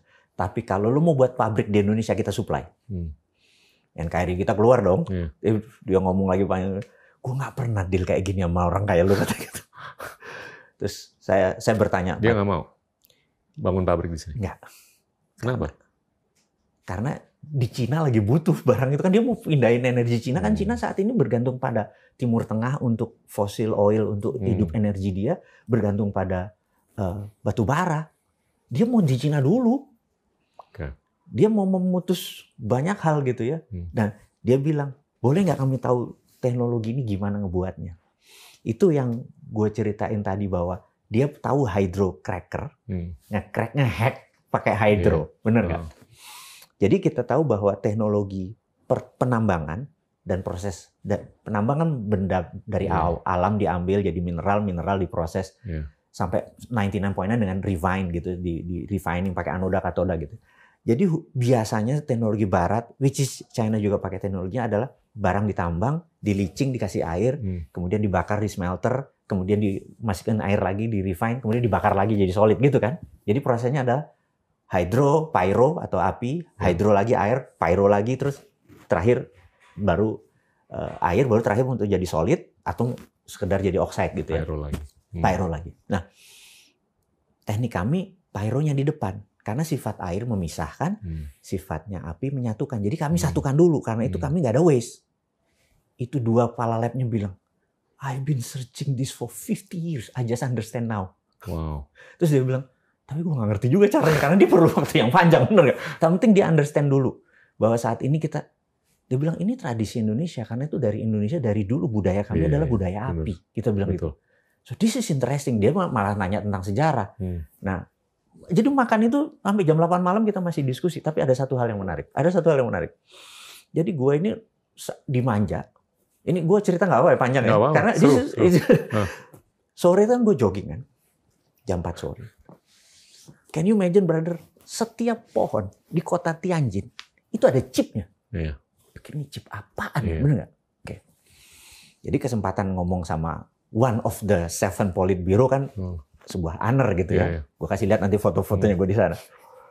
Gue nanya, Sir, I was wondering, kenapa setiap pohon di Tianjin ada chip? Jadi gue lari 5 km kemana-mana, di mana-mana ada chipnya di pohon itu. Dia bilang gini, you know China is printing money, right? Nah, printing money itu nggak bisa untuk satu project. Misalnya kita untuk bangun perusahaan buat mobil gitu, nggak bisa. Dia harus 12 layer. Jadi misalnya dia membangun misalnya buat baju, bahannya polyester, polyesternya dari mana? Bahannya kapas, jadi baju integrasi itu vertikal. Iya, kain, terus mundur ke benang, benangnya dari mana, terus nah ini hulu ke hilir. Nah dari sini dari baju ini nanti kancingnya dari mana? Kancing batok kelapa, kancing plastik, kancing terus sampai nanti distribusinya pakai kendaraan aja 12 lapis katanya. Nah kalau udah 12 lapis itu kadang-kadang mau cuman ngukur suhu dan oksigen di sebuah wilayah itu karena bagian dari 12 dikasih. Karena kalau proyek itu cuma 1, 2 itu nggak akan punya multiplier effect-nya kata dia gitu. Jadi kita tuh karena itu semua orang tuh kayak dikasih duit gitu ya. Nah, tapi diukur juga. Diukur. Nah, gue bilang wah gila pembangunan Indonesia tidak ngehack supaya jadi growth. Jadi gini, kita memang membangun tapi tidak menumbuhkan, tidak grow. Kita memang membangun tapi belum tentu grow. Ini karena growth itu perlu dihack itu loh. Ini yang gue mau cerita tentang growth hack tadi ya. Nah, gue ingat ada sebuah, gue harus sebut nama nih. Suatu hari ibu kita ini adalah penasehat, salah satu penasehat presiden gitu yang 2016-2017 waktu itu kan AP pendapatan negara, BN belanja negara, AP-nya makin turun, belanjanya makin naik gitu kan. Gap ini pakai apa? Utang mas. Bu nggak bisa printing money, nggak bisa mas. Karena ini disederhanain ya bahasa sederhana. Karena kalau printing money itu M0, ini bukan M0 teorinya M0 money supply, ini cuman kalau itu anggap M0 money kita 0, terus satunya adalah bank. Terus bank ini ada misalnya Wowi gitu minjem uang ke bank, naruh jaminan terus ngasih 1 miliar gitu. Itu M2 anggap ya. M2 terus nanti dia beli tanah nih M3. M3 ini udah langsung M4-nya balik ke bank lagi. Ini udah duduk-duduk manis, ngopi-ngopi cantik gitu. Nah, di Cina itu M-nya bisa 12. Jadi tung baru masuk ke bank. Di Amerika bisa 24. Tung gitu. Jadi printing money di Indonesia tidak efektif karena tuk balik. Jadi kita lihat ternyata Mataram. Layernya kurang. Nah, ini. Oh ternyata itu yang ditakuti dari printing money. Nah dibalik lagi ke China tadi. Dia ternyata harus siap itu. Nah itu yang mau gue di idea ini ke pemerintah sekarang adalah wahai Bappenas, lo harus punya 12 layer. Bukan sekedar hanya membangun dam. Itu terlalu simpel kan. Nah kita mau hack China punya growth, cara dia menumbuhkan itu. Jadi satu ya mudah-mudahan dapat ini minimum 12 layer.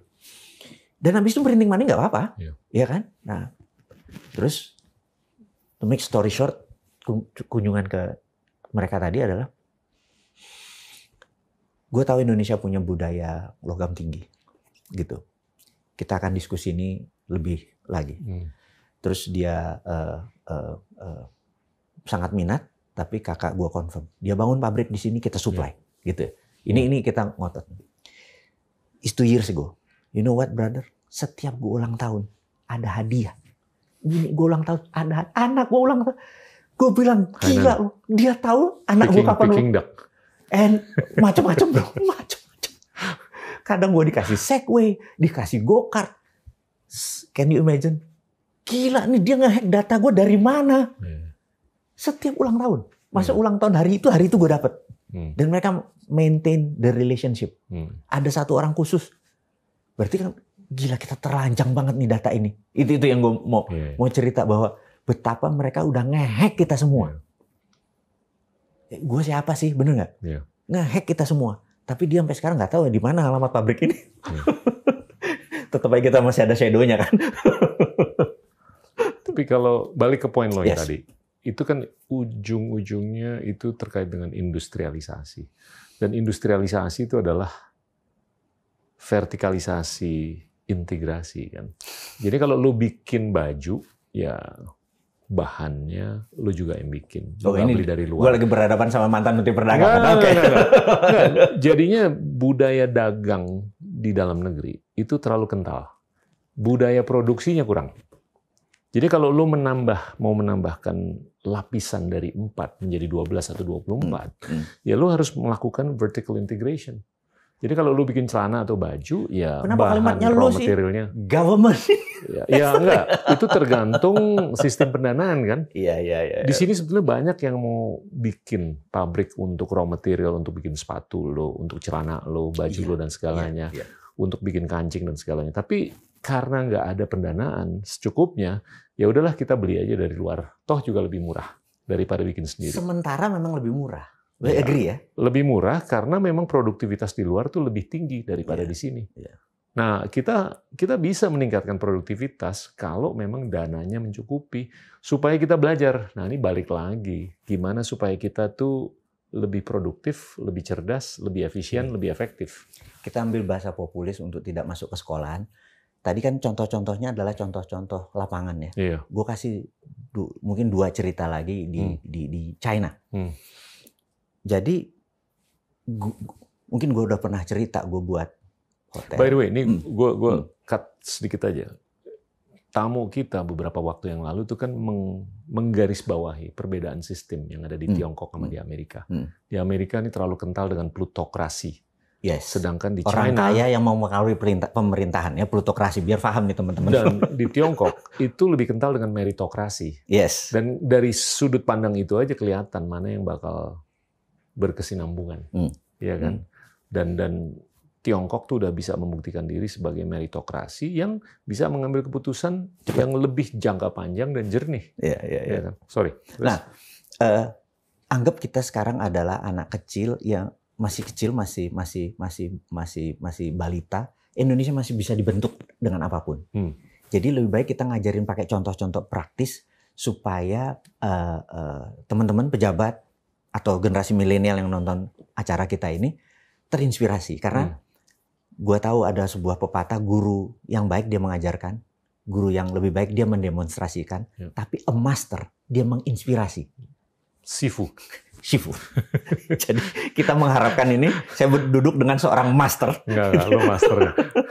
Jadi kita nggak ngajarin, kita cuma. Lo Sifu, gue Kung Fu Panda. Terus. Nah, jadi gue punya pernah cerita, mungkin gue ulangi lagi untuk supaya lebih nge-refresh. Jadi gue bangun hotel bintang 3 tapi gue pengen semua peralatan tuh bintang 5. Jadi grohe gitu ya, Kohler gitu ya. Tapi kita tahu harganya nggak match dengan harga bintang 3. Lalu yang kita lakukan adalah kenapa nggak kita pecah 2? Benda yang mekanik, yang pneumatik, yang bergerak, yang rotating, kita pakai yang original. Jadi kita datang ke toko grohe, kita datang ke Kohler segala macam, kita bilang kayak hotel kita pernah beli 100 unit di sini, sekarang udah sekian tahun, boleh nggak kita membeli mekaniknya gitu. Kohler kan bisa 25 juta hanya toilet seat gitu ya. Grohe gitu kan. Sementara Toto atau American Standard 5 jutaan di hotel wajar gitu. Tapi gue nggak mau, gue maunya Kohler gitu ya. Nah, mekaniknya ini ternyata cuma 2-3 juta doang gitu. Nah, gue ke Cina. Jadi dari Hong Kong, Shenzhen, ada sebuah 5.000 rumah itu buat toilet seat terus. Gue bilang, ada bukan 5 sehari, 2 sehari gitu. Gue nanya, ada model ini nggak? Oh, di rumah sana. Ditanya, berapa harganya? 400.000. 400.000 itu. Saya beli 300 tawar-menawar, pokoknya 500.000 sampai Indonesia. Gue beli 150 karena kamar gue 120. Jadi yang statis, China is the best. Tapi yang mekanik, rotating atau muter, jangan beli Cina gitu ya. Sampai sekarang hotel itu udah jalan 7 tahun, ini nggak pernah rusak. Karena Kostler gitu. Jadi barang sama-sama 5 juta gitu ya. Yang gue menarik adalah di situ adalah, lo kalau buat begini terus, kalau nggak ada yang beli gimana? Oh enggak. Setiap Sabtu, bulognya toilet seat itu datang. Begitu standarnya ini dibeli. Kalau nggak dirusak. Jadi mereka datang hari Sabtu tuh beli, langsung diambil. Rupanya ada gudang khusus toilet seat, tapi milik negara, mirip Bulog. Oke, gue bilang, berarti lu buat aja. Iya Pak, marketing mah gampang. Dia buat aja terus, tapi ada Bulognya. Terus di kota sebelah, akhirnya gue minta jalan 2 jam. Di kota sebelah dia hanya buat traktor motor. Ada yang seminggu 1, ada yang seminggu 2 minggu 1 gitu. Itu kalau nggak laku disita, dibeli murah dengan standarnya ini. Kalau nggak dia nggak beli. Tapi mereka udah bisa memenuhi standar produksi. Mereka ada Bulognya untuk ini, terus ada Bulognya untuk loh, Bulog itu bukan ngurusin badan urusan logistik, itu bukan beras doang, di sana punya. Jadi kalau kita punya seperti itu di Indonesia di setiap wilayah, nah kalau beli di gudang itu jauh lebih murah. Kebetulan Kohler nggak ada, tapi kalau American Standard, kalau yang nanti di rumah BTN-BTN-nya belinya di situ gitu ya. Jadi gue bilang, kenapa di Indonesia nggak ada Bulog beginian sih? Supaya kita, karena gini, kalau kita dagang, kita bisnis ya, produksi sama manufaktur itu udah repot. Terus ngurusin marketing lagi. Karena itu ada Growth Hack, sebuah buku yang menarik yang Brother suka baca itu. Itu kan antara produksi dan distribusi. Ini different skill. Karena itu kegagalan. Pertanyaan gue, how? Gimana supaya kita bisa punya kapasitas produksi? Nanti kita sampai sana seperti apa yang lo ceritain? Nanti kita sampai sana. Ya kan?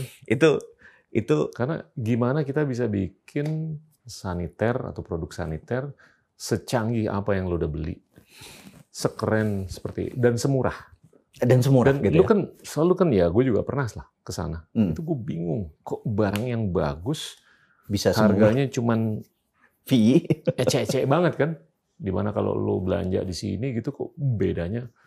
Ya gimana mereka bisa produksi semurah itu? Nah itu gimana supaya kita bisa kayak begitu?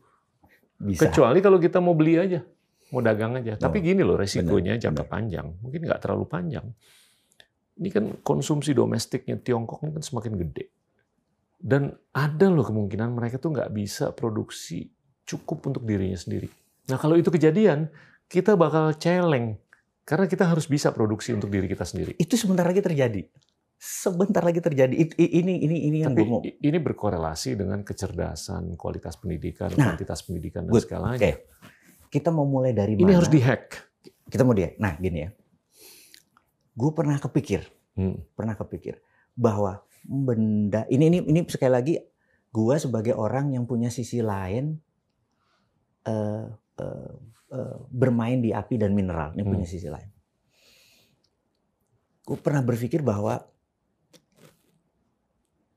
kalau kita ini physical ya, biological hacking yang kita mau intelijen kita mau naik tuh. Ini kan kalau teknologi untuk maju memerlukan mineral mutu tinggi dan benda baru. Dan manusia itu perlu mineral tinggi. Pernah lagi kepikir nih bahwa pada saat manusia itu jinnya kita ubah, maka eating habit masuknya pun itu bergeser jauh gitu ya. Udah dilakukan di laboratorium. Nah, gitu ya. Gimana lo bisa mengedit kode genetika lo supaya lo makannya lebih sehat, lo lebih tinggi, lo lebih pinter, lo lebih atletis dan segalanya. Itu di beberapa negara maju sudah dilakukan dan bukan eksperimental, tapi udah aktual. Gini. Gue tahu ada 1-2 orang Indonesia yang di level itu. Kalau negara invest di orang ini pendapat gue pribadi. Kita buat apa ya? Kita kan sekarang punya mobil nasional, benar nggak? Nasional kita buat mobil nasional. Kita ada apa lagi proyek nasional sih? Kenapa nggak kita buat daripada kita buat baterai? Ini bukan gue ngeledekin orang-orang tertentu itu lagi ya. Tapi tunggu dulu, ngomong mengenai baterai ya. Lu tahu nggak konsumsi energi dunia per hari itu hanya 1/8.000 dari energi tenaga surya. yang datang ke bumi setiap hari. Seper 8.000. Jadinya sinar matahari yang datang mendarat di laut, di gunung, di daratan dan segalanya itu 8.000 kali dibandingkan apa yang kita konsumsi per hari. Apa kita jadinya it's a waste. Nah, ini nggak diserap, nggak diberdayakan semaksimal apa yang semestinya kan. Tapi alhamdulillah teknologi sudah sangat jauh lebih signifikan, sangat jauh lebih maju dibandingkan 5-10 tahun yang lalu, sehingga efisiensi produksi energi menggunakan tenaga surya itu sudah terbukti. Nah ini dalam waktu mungkin 5-10 tahun lagi, lu kalau beli solar panel, itu tenaganya udah jauh lebih gede dan jauh lebih murah daripada apa yang lo harus bayar dan apa yang lo dapat hari ini, apalagi dibandingin 5-10 tahun yang lalu. Nah kalau menurut gua, kalau kita lihat elektrifikasi Indonesia, itu kan cuman paling 2-3 ribu kilowatt per hour per kapita. Ya kan? Nah, lu kalau mau jadi bangsa dan negara yang modern tuh minimum harus 9 ribuan. Singapura 9 ribuan. Kita masih jauh di bawah 9 ribu. Seperempat. Nah, kalau menurut gue, gimana kalau kita mau memodernisasi diri, itu harus mencukupi energinya. Nah, ini yang paling gampang adalah tenaga surya kan. Apapun lah perdebatannya ya mengenai plus minusnya. Tapi kalau menurut gue tanpa energi kita nggak bisa berbuat banyak.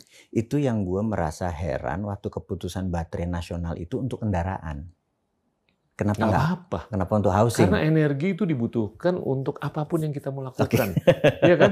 Mau transportasi, mau aktivitas ekonomi dan segalanya itu perlu energi kan. Tapi kalau energi lo terbatas, ya sulit. Saat ini kita tahu bahwa energi nasional sejak 2004, sejak Pak SBY menjadi presiden, 1 juta barel minyak kita dulu hanya 800 sehingga kita bisa ekspor. Dan kita menjadi negara OPEC, gabungan negara yang mengekspor. Tapi sejak 2005 kita, produksi kita sama kebutuhan kita udah 1:1. Dan kedepannya produksi kita turun, kebutuhannya makin naik. Kalau menurut gue, energi combustible fosil oil terpuruk dalam 10 tahun ke depan. Ini yang gue mau masuk. Gue berani memprediksi bahwasanya, nggak usah sebut nama perusahaan lah, tapi perusahaan-perusahaan emisi karbon yang terbesar di dunia sekarang batubara lah kita bakal nyungsep dan itu bakal diganti dengan perusahaan-perusahaan yang lebih piawai dalam energi terbarukan. Nah, ini kita bicara how nih. How ini ada 2. How software sama how hardware. Iya. Brother mau ngomong yang mana nih? Apa aja. Kalau hardware kan gimana supaya lu taruh sesuatu di otak lo, elektrifikasi neuron lo lebih keren, tiba-tiba lu ditanya, si itu lahirnya kapan? Lu bisa jawab. 2013 kali 4017 berapa? Lu bisa jawab. Karena lu nggak usah ngelihat handphone lo lagi. Sekarang ini udah instan. Iya kan? Nah, itu intelligence artificial. Nah, sekarang itu bisa dipadu dengan biological intelligence, dengan penyempurnaan. Gimana kode-kode genetik lo itu bisa disempurnakan. Nah, sekarang gimana kalau lu bilang kan Indonesia bisa jadi nomor 1. Oke, dari sisi sumber daya alam kita human keren. Resource kita. Exactly. Lu kalau sumber daya alamnya udah keren, tapi sumber daya manusianya nggak sekeren apa yang kita butuh. Ya, ini yang harus dipompa kalau menurut gua. Gua ngelihat saat ini yang gua katakan barusan adalah dari hardware-nya. Bahwa kita yang menjadi no question. Kita agree gitu. Kita merasa adalah sistem kita lemah, software kita lemah. Software udah membaik, tapi ini harus dilakukan akselerasi kalau menurut gua. Ini mungkin gua mau nanya dulu. Saat ini pemerintah perannya di mana? Banyak lah. Kalau menurut gue, lo bisa berperan, kita semua bisa berperan untuk menyuarakan bahwa ini penting. Ini penting.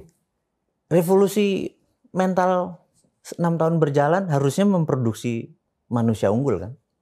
Udah, tapi gini loh, kalau lo mau melakukan penyempurnaan pemberdayaan artificial intelligence, biological intelligence, itu perlu fulus kan? Bukan ide aja. Ide itu bisa diaktualisasikan kalau ada fulus. Dan fulusnya ini yang harus disediakan. Dan visi sih udah ada, tinggal fulus. Oke, balik ke ya gimana supaya lo bisa berdayain anak-anak muda yang ngerti mengenai genetics, genomics. Gimana lo bisa memberdayakan anak-anak yang ngerti mengenai artificial intelligence supaya mereka semua bisa keroyokin ide-ide atau aktualisasi ide supaya tiba-tiba kita nih lebih sehat, lebih cerdas, dan lebih apapun lah, supaya bisa mengeksekusi what-nya. Gue nggak nanya lo, nggak debat sama lo mengenai what-nya. What sekarang, what nanti. Tinggal how-nya. Who dan how-nya nih. Iya nih. Who-nya nih. Gue udah tahu apa yang di bawah tanah apa. Iya benar. Iya kan? Tapi yang di atas tanah ini yang harus digerakin. Dan balik lagi, kalau menurut gue dua ya. Satu, sistem pengambilan keputusan. Di mana nih? Di politik. Oh, di politik. Ini kan ada belasan partai. Ini gue nggak tahu apakah mereka bisa berpikir apa yang penting untuk kita 50 tahun ke depan. Kayaknya agak-agak sulit deh. Untuk karena mereka lebih fokus mengenai pilkada tahun ini, gimana pilkada tahun 2022, pemilu tahun 2024. Itu kan ya oke lah. Tahunan tapi jangka pendek. Tapi apa nih yang relevan untuk 50 tahun ke depan supaya bangsa kita tuh bisa kayak LeBron James. Jadi itu yang pertama. Yang kedua, SDM-nya. SDM-nya gimana nih supaya at least di level percakapan tuh udah banyak banget. Nah, kalau percakapan udah banyak, diskursus banyak, implementasinya sih ya tinggal masalah duit dan waktu. Gua merasa jadi kalau mikir gini bangsa kita ini kurang marah ya, kurang banyak musuh kali ya. Nah, nggak juga sih. Gue sih justru seneng bahwa ini kita damai. Gitu ya? Iya. Perdamaian tuh bekal loh untuk bisa beride, bervisi. Gue malah seneng war loh. Ya lo emang agak-agak kontrarian kan. Tapi kalau gue non kontrarian gitu loh. Gimana bro jadinya? Kalau menurut gue SDM kita nih. Kalau lo lihat ranking PISA itu kita nomor 71. Ya kan, untuk pemahaman mengenai sains dan bahasa. Ya nomor 1 Tiongkok, nomor 2 Singapura. Bukan berarti kita nggak bisa nomor 1. Gue pengen tahu how kita bisa ke nomor 1 tuh dalam waktu yang finite. Gini. Jadi di dunia fisiologi kali ya, fisik ya. Otak manusia, siapapun dia, beratnya, volume otaknya sama. Iya, 5 kilo.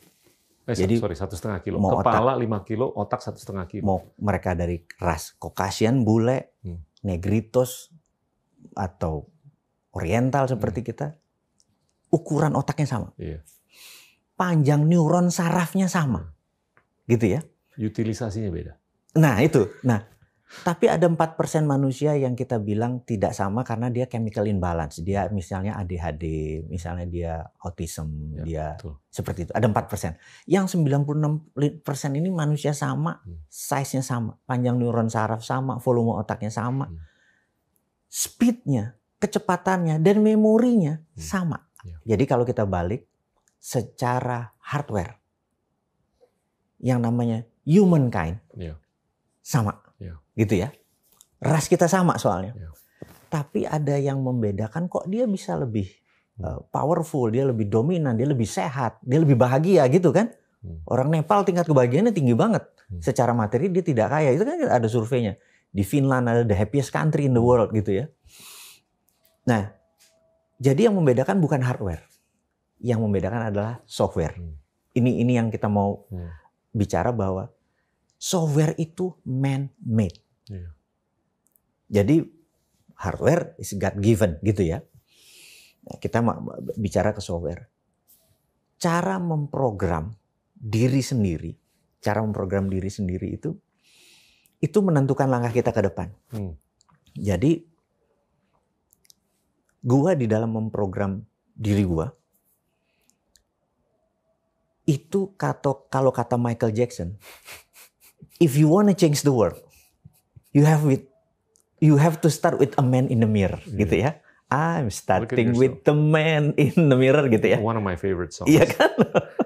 If you want to change the world, gitu ya. Nah, itu pertanyaan tadi balik ke brother yang bilang tadi, kita mau apain? We want to change the world. We have to start with a man in the mirror, gitu ya. Man in the mirror nih ya, diri kita. Nah, jadi apa yang lebih penting daripada itu adalah self-talk. Jadi self-talk menentukan tindakan. Tindakan menentukan kebiasaan. Kebiasaan menentukan pola pikir kita. Pola pikir kita menentukan self-talk kita. Betul. Ya, kita balik lagi. Kita ulangi lagi nih biar teman-teman ingat. Self-talk menentukan tindakan kita. Tindakan kita menentukan habit atau kebiasaan kita. Kebiasaan kita menentukan pola pikir kita. Pola pikir kita menentukan self-talk kita. Jadi, kalau kita mau merubah pola pikir kita, yang kita ubah adalah self-talk-nya dulu. Betul. Gitu. Jadi self-talk adalah kita bisa, kita mampu, ini mudah, ini sekarang, ini segala macam, kita lakukan itu. Itu akan merubah kita punya habit gitu ya. Nah, I'm trying to make everyone ngomong baik sama dirinya. Jadi energi yang keluar itu kekal. Jadi gini, ini kalau ini bumi, di sini ada seorang Wowi, tiap hari memberikan kata pemerintah payah, Tuhan jahat, hidup negara korup segala macam, itu yang balik ke gua, balik ke kita, hidup gua belangsak. Tapi kalau Tuhan baik, semua mudah, pemerintah kompak, ini kita betulin self-talk-nya kita. Betul. Positivitas. Positif itu dulu. Kita harus meradiasikan energi positif. Jadi mungkin gua bukan berusaha membuat change the world. Bagaimana kalau kita change ourselves untuk jadi gini, what we are now is a God gift. Gift, G-I-F-T ya. What we become is our gift to God. Jadi jangan pernah salahkan masa lalu. Gue nggak percaya. What we become is more important. Apa kita mau jadi apa nanti lebih penting dari apa kita sekarang dan apa kita kemarin, gitu ya. Karena what we become is our gift to God, gitu ya. Nah, ini nyambung ke ilmu psikologi. Yes. Kalau di psikologi itu ada dua bapak kan. Yang pertama Sigmund Freud. Dia tuh menjelaskan perilaku kita hari ini dikarenakan apa yang terjadi di masa lalu. Tapi yang satu lagi bapaknya namanya Adler, Francis Adler. Apa yang lo lakukan hari ini tergantung apa yang lo inginkan di masa depan. Gue lebih suka Adler daripada Freud. Ini nyambung nih ke teori lo. Gue lebih suka yang tadi. Positive thinking kan. Taruh lagi ke depan kita taruh. Kalau ngeliat ke belakang tuh lebih beralasan dibanding bersolusi. Ini excuse. Ya gue begini karena ini sih, gitu ya, gitu.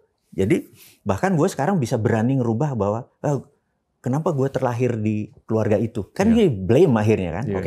Udah forget masa lalu karena sebejat-bejatnya orang, seberdosa-dosanya manusia, masa depan masih suci gitu kan.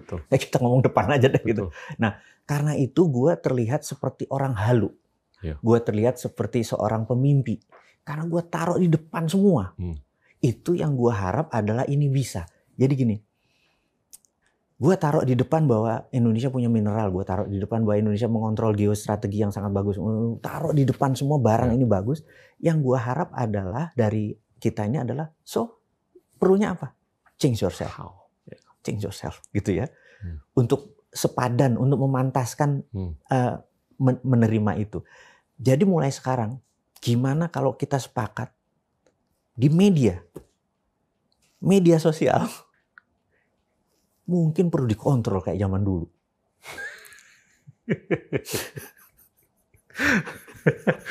Mungkin. Tapi yang di sini ini benar-benar lihatnya future tadi. Karena saat ini komunikasi massa, komunikasi massanya, pemerintah payahnya setengah mati. Ini gue harus kritik keras. Mereka nggak salah, cuman komunikasinya yang salah. Terus juga oposisi juga salah bentuk komunikasinya gitu. Kurang positivitas. Nah gini, semua orang bisa ngomong, tidak semua orang bisa komunikasi. Perceraian itu bukan karena suami istri tidak ngomong. 78% perceraian karena miscommunication. Nah, miscommunication bukan nggak ngomong, gitu. Terus perusahaan bangkrut atau rugi, Bukan karena bisnis modelnya jelek, pasarnya kecil. Iya. Tapi karena miscommunication. Iya. Bosnya ngomong apa sih, bener nggak?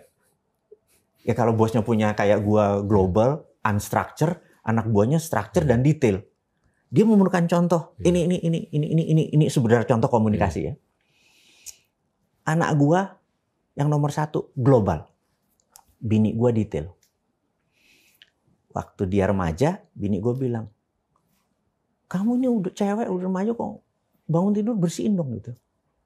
Bersihin. Sesimpel itu. Anak gua nggak pernah ngerjain gitu. Bini gua marah. Ini udah dikasih tahu, terus bilang, ayah coba itu si mbak dia ini. Mbak, kamu kan cewek, bangun tidur ini spray ngerti nggak? Setelah itu dirinci, bini gue global, anak gue detail ya. Okay. Setelah gue rinci, ini kan kamu personal, celana dalam kamu taruh. Kalau yang bersihin nggak usah kan ada bibi gitu kan? Oh, terus dikerjain. Bini gue kan bilang, kamu kan apa namanya? Udah gede kok nggak bersih? Itu kan global. Yeah. Kita anak itu hang. Sekali lagi. Interpretasinya apa nih? Nah, bangsa Indonesia ini true story. Ini true story. Gue pernah survei. Bangsa Amerika itu, ini statistik, 70% risk taker. 30% safety player. Bangsa Indonesia itu 68% safety player. Yeah. Risk takernya ini. Karena itu di dalam komunikasi massa, bedanya risk taker sama safety player. Kalau safety player ini kalau bagian dari 32% ya. Oh, mungkin bagian yang off tadi, not human. Nah, di dalam komunikasi massa, kalau gue kampanye nih, kalau gue mau dapat mandat nih, karena 68% adalah safety player, maka gue nggak bisa bilang seperti ini. Kita akan bangun dam, kita akan bangun terminal. Itu safety player terancam. Tapi kalau beras pasti ada, rumah sakit pasti ada, kesehatan pasti terjaga, oh gue safe. Gitu. Sementara yang kita mau growth, itu risk taker. Iya. Nah, ini yang berat nih. Kita harus merubah bangsa kita. Hacking. Di-hack kepalanya. Supaya kita berani mengambil resiko. Tetapi resiko yang bisa kita tanggung. Dan gue bermaksud hacking ini konotasinya positif. Dalam arti kata. Hacking dalam arti negatif kan. Konotasi negatif. Ngambil data. Gimana kita bisa mengakselerasi proses. Nah, gue merasa ya.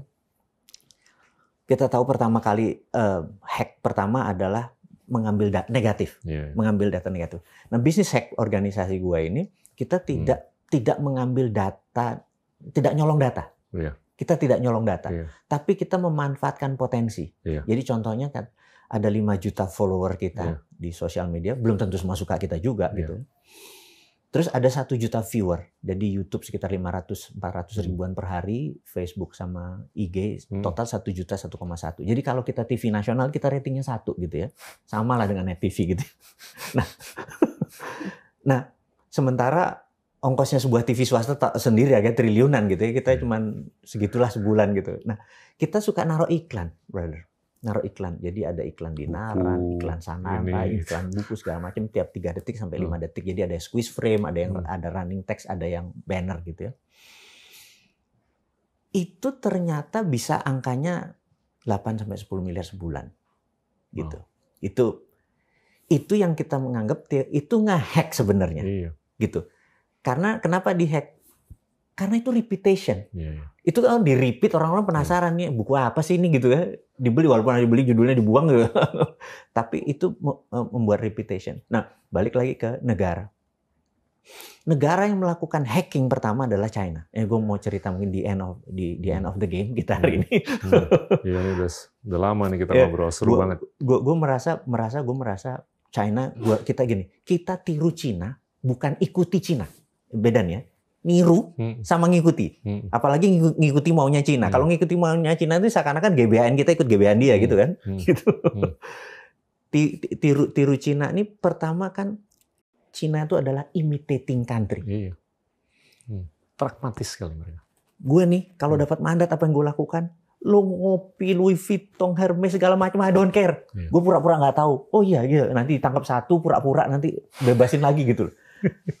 Karena rumus ala bisa karena biasa itu penting. Jadi begitu dia imitating, baru dia mulai improving. China sekarang menjadi innovating country. Karena sudah biasa. Iya. Nah, Dia udah di depan. Itulah strategi hacking. Strategi hacking itu adalah imitating sebenarnya. Ini yang gue mau denger. Iya kan? Itu. Imitating, begitu kita ala bisa karena biasa, kita menjadi innovating. Yang bagus dicuri, bukan dicuri lah, ditiru. Ditiru. Jadi kalau dulu ada ATM kan, amati, tiru, modifikasi. Sekarang amati, tiru, plek, udah. Tiru, plek aja udah. Gak usah improvisasi dulu karena muscle kita, muscle knowledge kita ini kan, muscle kita punya knowledge kan. Muscle knowledge kita tuh harus ditaruh memori. Oh gini toh, begitu itu baru kita bisa. Nah, gimana kita bisa melakukan itu belum udah disemprit, gitu. Ini yang gue bilang bahwa saat mudah-mudahan sekarang pemerintah terinspirasi. Jadi sesuatu yang zero risk, lepas aja. Dan kita nih udah masuk di era kita punya kapasitas untuk mengumpulkan data dengan jumlah yang banyak sekali. Dan setelah dihimpun, itu komputasinya juga ada kapasitasnya. Gede banget. Dan itu dua-duanya itu kalau diramu, itu bisa membuahkan ilmu imitasi yang luar biasa. Ilmu inovasi yang luar biasa. Nah, ke depan ini gue cuma minta izin pemerintah untuk kita satu tadi, boleh melakukan imitating. Terus yang kedua adalah biarkan kami bermain dengan no regulation. Jadi misalnya nggak ada resiko seperti misalnya saya buat pupuk, udahlah nggak usah pakai izin pupuk, atau kalau mati ya tanaman itu doang. Tapi sesuatu yang masuk ke mulut seperti obat, jamu segala macam, lu baru pakai BPOM gitu loh. Kita mau buat mobil listrik kayak, kita mau buat pakai tenaga areng kayak, kita mau buat mesin pakai kipas gitu. Lepas aja gitu, jangan harus pakai ATPM, pakai izin itu gitu. Itu. Terus kedua, izinin kita punya infrastruktur.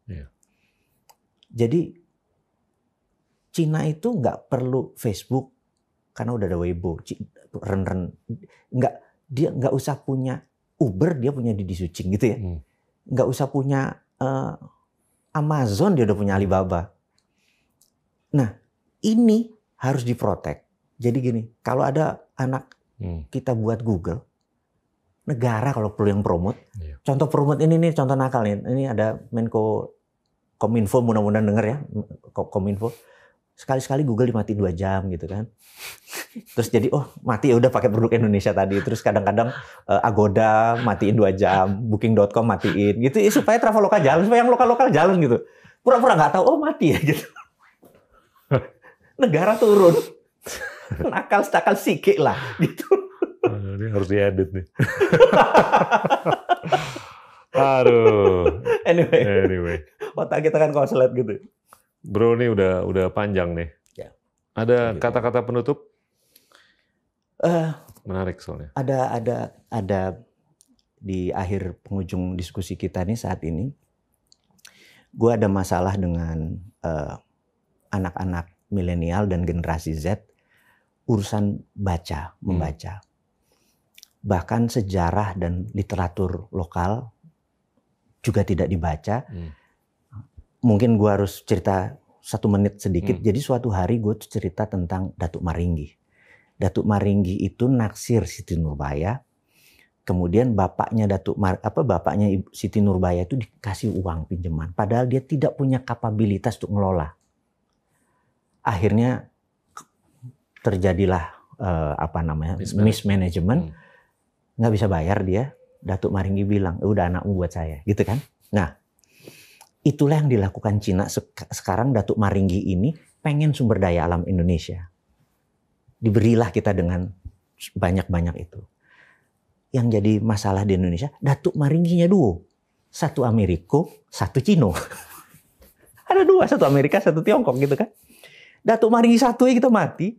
Apalagi 2 gitu kan. Saya buat videonya, saya buat tulisannya. Anak-anak nanya, Datuk Maringgi itu apa? Mati gua. Siti Nurbaya ini cerita apa? Jadi waktu kita menggunakan sanepo, menggunakan kiasan itu, mereka tidak paham. Waduh, patriotisme kita muncul langsung. Berarti anak-anak ini nggak pernah baca. Gimana mau baca?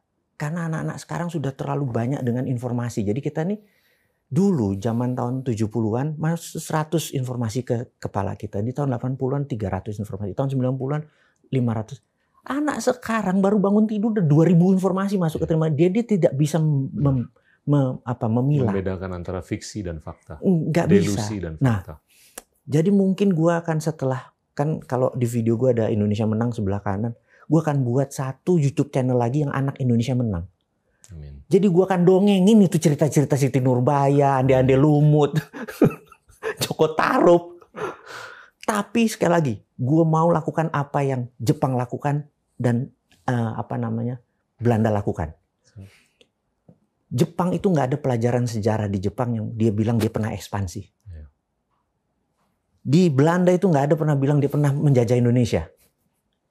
Jadi cerita Malin Kundang berakhirnya bukan tragis. Malin Kundangnya tobat, diampuni sama ibunya, itu cuma contoh dong batu. Gue mau ubah sejarah demi anak-anak Indonesia Menang gitu. Jadi nanti saya minta teman-teman semua, kalau Anda nggak bisa baca, saya dongengin. Jadi, atau Anda baca, gitu kan? Gitu kira-kira. Budaya baca itu penting. Oke, bro. Keren. Cukup gila kan? Thank you. Aku yang terima kasih udah diundang kedua kalinya. Mudah-mudahan jangan bosan-bosan. Teman-teman juga di Endgame, mudah-mudahan it's not the end of everything. Enggak. Oke. Teman-teman, itulah Wowi, teman kita. Terima kasih. Inilah Endgame.